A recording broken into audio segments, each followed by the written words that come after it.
¿Qué tal? ¿Cómo estás? Gracias por escuchar el programa ¿Qué tal, Fernanda? Arrancamos este periodismo de vida haciendo un breve recorrido por el legado que las artes plásticas le han dejado a México. Es importante saber de esto, en específico de la pintura, el muralismo, la escultura de grandes figuras como Diego Rivera, David Alfaro Siqueiros, José Clemente Orozco, porque no solo se trata de la representación nacionalista de una época y sus movimientos sociales, no. También se trata de toda una escuela que marca un estilo y queda para la posteridad ante los ojos del mundo. Recordemos que a partir del triunfo revolucionario, pues el país queda fracturado políticamente hablando, pero también confundido en cuanto a la ideología popular. Durante más de 30 años, Porfirio Díaz conserva la silla presidencial y marca una tendencia en extremo europea, fruto de su gran predilección por todo lo que tenga que ver con todo el tema afrancesado. No sé cómo les vaya, amigos de la República, en ese sentido en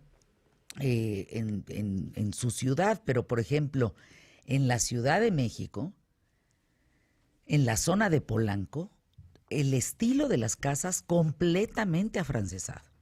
Las escaleras al centro, grandes escaleras con barandales preciosas, son casas verdaderamente bonitas. ¿Tú qué? ¿A poco tienes una ahí? Pues claro. Nah. El restaurante, ¿verdad? Así es. También Afrancesado. Toda la influencia francesa, imagínense. Bueno, mi querido Emilio Vallesvidrio, ya que oímos tu dulce voz, buen día, ¿cómo estás? Carlos Armando, qué gusto saludarte. Buen día. Y bueno, claros ejemplos, no nada más la zona de Polanco, pues pensemos en el Palacio de Bellas Artes, en el interior del Castillo de Chapultepec, el Palacio Postal, que es el edificio Boker, el Palacio de Comunicaciones, Obras Públicas, la Plaza Manuel Tolsá en la Ciudad de México. Son lugares francamente afrancesados, muy bonitos de esa época, de esa corriente de artistas mexicanos o que expusieron aquí y que se hizo una manifestación a nivel mundial o que fueron influidos también por la llegada de otras personas a México y bueno, pues desarrollaron eso. Ahora imagínense Guadalajara, el Teatro Juárez, el Templo Expiatorio. Son obras monumentales de gran belleza arquitectónica, con acabados y decoración al más puro estilo parisino. Y alégale, haz de cuenta que estás en París. Hay ciertas calles, ciertas avenidas, ciertas fachadas que parece que estás en París. Obviamente, cuando triunfa la Revolución Mexicana, pues una de las mayores preocupaciones es devolver el sentido nacionalista al pueblo mexicano, apartando estas influencias que deja Porfirio Díaz. Para instruir a los mexicanos sobre su identidad y con la idea de devolvernos el orgullo por la historia patriótica, pues los siguientes gobiernos militares y civiles se olvidan de lo afrancesado, recurren a artistas plásticos del momento. Y esto coincide, no sé si ustedes sabían, con el regreso de Diego Rivera a México. Estás hablando en el año más o menos 1922. De hecho, él viene con la idea de cortar con toda la influencia artística europea y decir, no, ya no vamos a ser ellos, ya. Yo quiero instaurar vanguardias, generar un arte público que exalte los nuevos valores revolucionarios. Y para muchos críticos, pues este objetivo derivó en un nacionalismo, si lo quieren ver, malentendido. Un realismo socialista donde la estética rayaba en un folclorismo monolítico y aburrido. Es decir, como los rusos, ¿no? El arte oficial de los años 40 es propagandístico del gobierno en turno. Entonces, como siempre, pues empiezan a presentar algunos detractores, pero resulta que es Rufino Tamayo quien se opone y revela en contra de la famosa escuela mexicana.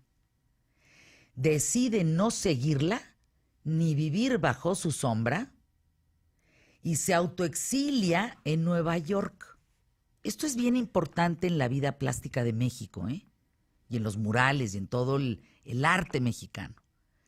Y ahí consigue toda la libertad desde Nueva York y maduración estilística de su obra para implementar pues una corriente que luego va a ser un trancazo para México.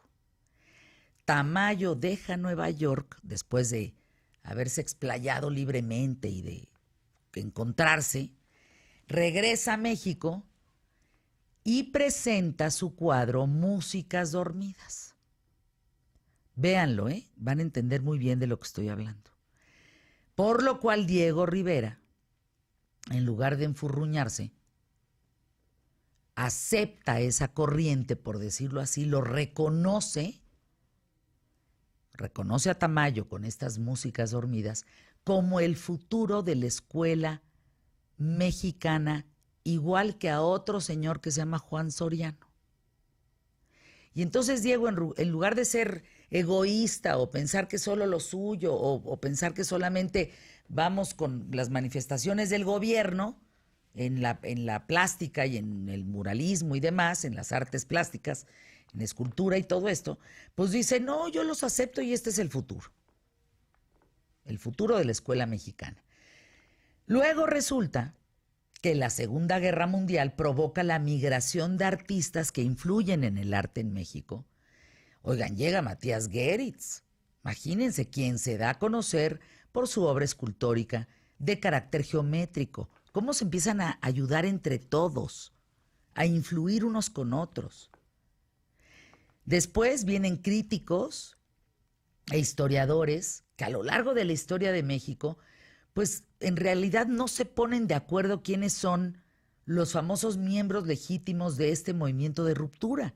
Pero sí podemos afirmar que las décadas que inicias en el 50, la década de los 50 y la década de los 60. Ahí es donde pues está Diego Rivera, está Rufino, está Siqueiros, está Geritz, y empiezan todos los que llegan de otras partes del mundo. Y entonces ahí empiezan a surgir nombres muy interesantes de esta ruptura, como Manuel Felgueres, José Luis Cuevas, Lilia Carrillo, oigan, don Vicente Rojo, Álvaro Gironella. Tienen que ver todos estos exponentes. Fernando García Ponce. ¿Quién más viene a mi mente? Bueno, Manuel Felgueres dijo alguna vez sobre este movimiento que ellos nunca habían sido un grupo estético, que nuestra intención era la autenticidad, crear, fíjense lo que dice él, no nos importaba hacer cosas bonitas, sino crear ruptura, diferentes, crear un estilo propio. Eso era lo que Manuel Felgueres decía de este grupo. Y los artistas de la famosa ruptura incorporan valores, pues digamos, más cosmopolitas. Imagínense a Tamayo en Nueva York, la influencia visual que este hombre tiene, no, pues viene a México con otra onda, completamente distinta, con abstractos, con apolíticos, ¿no?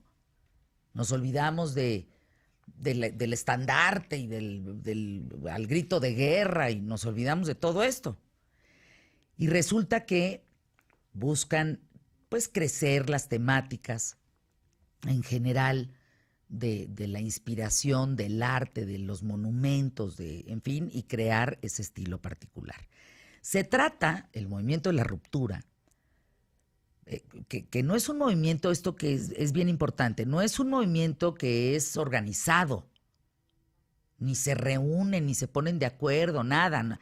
Llega la influencia de uno, la del otro, el otro mexicano se va afuera, regresa, y al cabo los historiadores y los críticos se dan cuenta que muchos al unísono intentaron, sin ponerse de acuerdo, en romper con un asunto de gobierno, de manifestación de arte de gobierno, que bien lo expuso Diego Rivera en México.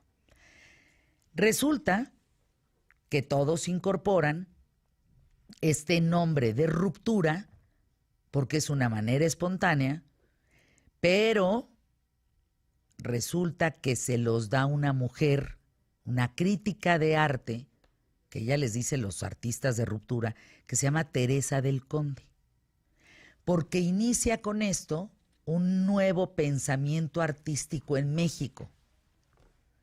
Es un arte que no sigue los estándares, por ejemplo, de las academias o de las sociedades, o a veces es tan abstracto que parece, pues, no entenderse, ¿no? A veces parece invisible, pero a veces demuestran tanto los estados internos. Si tú ves una época de José Luis Cuevas, pues no le vas a entender, o sea, no le entendemos nada. Parece contemporáneo, no le entiendes nada. Ya luego sus rostros y ya empieza a definir, pero es a partir de esa ruptura de las artes plásticas con el gobierno, con manifestar solo lo que o lo afrancesado, que es que surge este asunto de hablar de uno mismo. Y así se siguen medio siglo, y así se siguen hasta ahora. Empiezan a surgir. Oaxaca es un centro muy impresionante de exponentes plásticos, de exponentes de pintura en México. Y hasta ahora es un caldo de cultivo bellísimo. Todos los pintores que están surgiendo son unas obras de arte. Yo te pregunto, ¿a ti te interesa este tema de las artes plásticas y de la escultura porque después de escuchar este periodismo de vida, conoces artistas de este movimiento? ¿Has visto algo de Felgueres? ¿Has visto algo, por ejemplo, de Gironella, de Vicente Rojo? Pocas mujeres, fíjense, Lilia Carrillo, bueno, importantísima en su momento. ¿Tú conoces a esta obra de Tamayo? Por ejemplo, ¿has visto Las Músicas Dormidas? Que es la que empieza la ruptura en México, que es la que Diego Rivera avala y dice, me gusta, este es el futuro de la plástica y de todo el movimiento artístico mexicano. ¿Conoces, por ejemplo, híjole, de Juan Soriano es bellísimo, Apolo y las Musas? ¿Han visto estas obras? ¿Qué te parece esta corriente artística? Es muy importante porque gran parte, ahorita estaba viendo El Caballito, por ejemplo, de Sebastián. Sin esta ruptura él no habría podido crear nada. O sea, y muchos de estos no serían artistas reconocidos a nivel mundial. O sea, por ejemplo, coleccionistas en el mundo, poder tener un Gironella, un García Ponce, un Felgueres, pues un propio Soriano, ¿no? Pues es una locura. Son artistas conocidos a nivel mundial y que sí tenemos que conocer que pues son de México, exportados. ¿A ti qué te gusta de esta ruptura? ¿Sabías de este tema, Emilio Valles Vidrio? ¿Te vale gorro?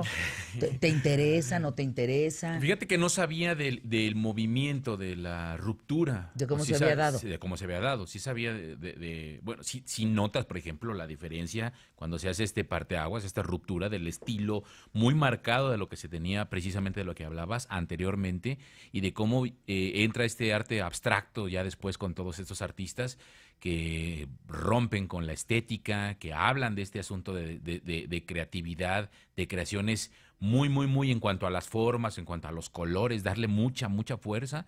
Y entonces, bueno, pues ya de ahí sí empecé a conocer, pero no sabía precisamente cómo se había dado.